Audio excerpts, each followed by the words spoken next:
make a sound.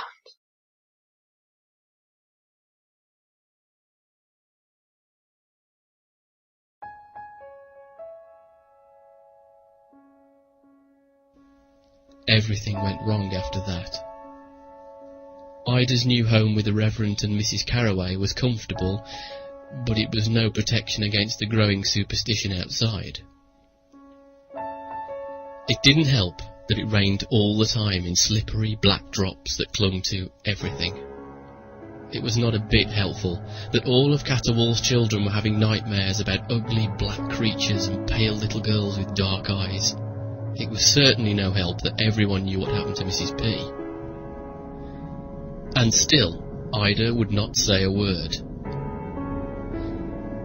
The time came when the pressure of it all was too great for the Reverend Carraway and his wife, so they decided to take Ida to an orphanage just outside of town. They left in the night, but their efforts were in vain. Before they'd even made it across town, a crowd of angry people, led by Earl Ham, the timber yard manager, blocked their path. "What's the meaning of this?" asked the Reverend. "Constable Corning, are you mixed up in this too?" "That little girl is bad luck," said a woman in the crowd. "That little girl is the cause of everything gone wrong in this town," spat Earl Ham. "Mabel Plum over there lost her whole shop in a fire 'cause of that little girl. That little girl was there when old Ernie's roof fell in. And that little girl is the reason my boy's got to have crutches. She ain't just bad luck, Reverend. She's evil." The crowd roared in agreement. Earl Ham rolled up his sleeves. "You're a God-fearing man, Reverend," he said. "Don't try to stop us." And he didn't. Not even when Ida was plucked from the car and carried away by the crowd. They took Ida to the shore of Lake Coriander.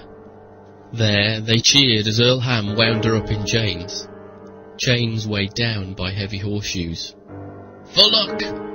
he sneered, and everyone cheered. But Earl Ham was about to do something horrible. Until that moment, no one quite realised just how horrible he intended to be, and no one, not even Earl Ham, knew what would happen once he did. If only he'd known what brought Ida to their town in the first place. Ida, darling, wake up. Do you remember the monsters that Daddy told us about?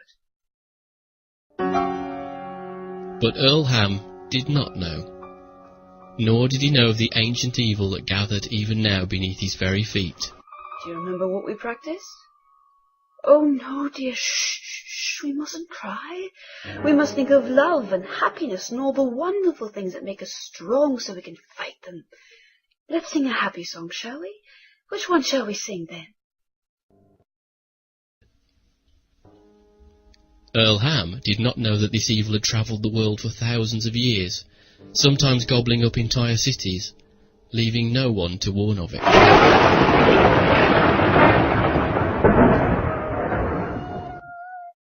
Keep singing, darling. I'm just going to put this around your neck in case anything bad happens. There's nothing worse than not having a name. Oh God, not now. They don't know what they're doing. He did not know of the silent hunters who chased the evil through time, fighting it with their mysterious magic. He couldn't have known, for they swore themselves and their descendants to secrecy. But had he? He might also have known that the hunters were usually only strong enough to stop the evil just in time, before its destruction could get any worse. This often left them in unfortunate positions that their code of secrecy did not allow them to explain. Their greatest enemies were the very people they protected.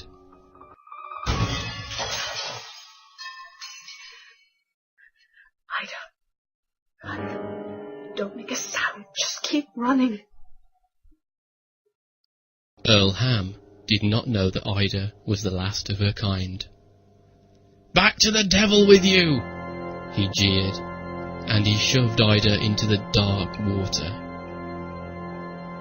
He laughed in his triumph, but no one joined him. The once angry mob was now an uncomfortable lot of people who wondered if they'd just participated in something rather awful. Before anyone could think of what to do about this, a terrible thing began to happen. Hundreds of terrible things, in fact.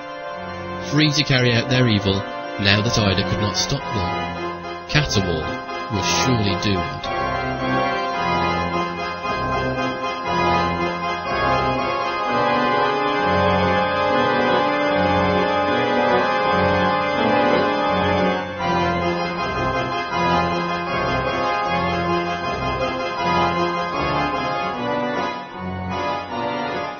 Meanwhile, deep below the surface of Lake Coriander, a little magic was stirring.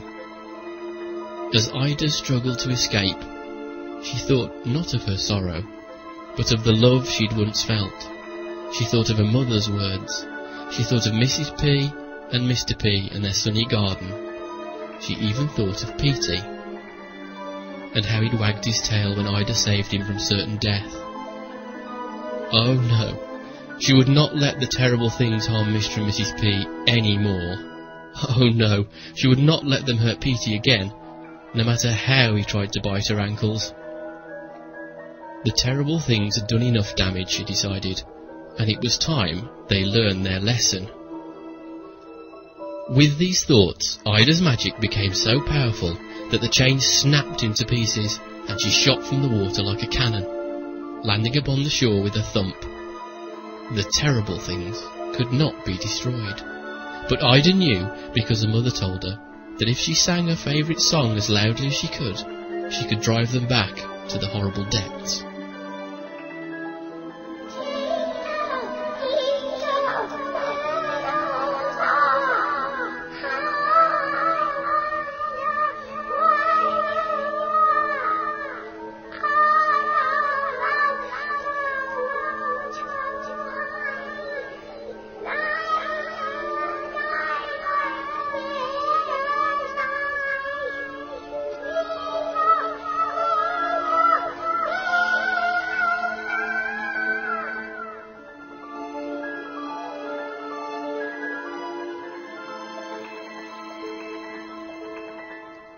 Not much was left once the danger was gone.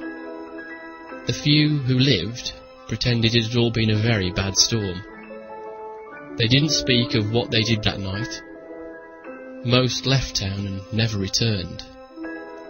Caterwall became an empty skeleton of a town, and was eventually paved over for several successful factories and a shopping centre with world-famous bargains. As for Ida, no one knew what became of her, but I believe she lives and travels the world to this very day, hunting all the terrible things and preparing for the day they rise again.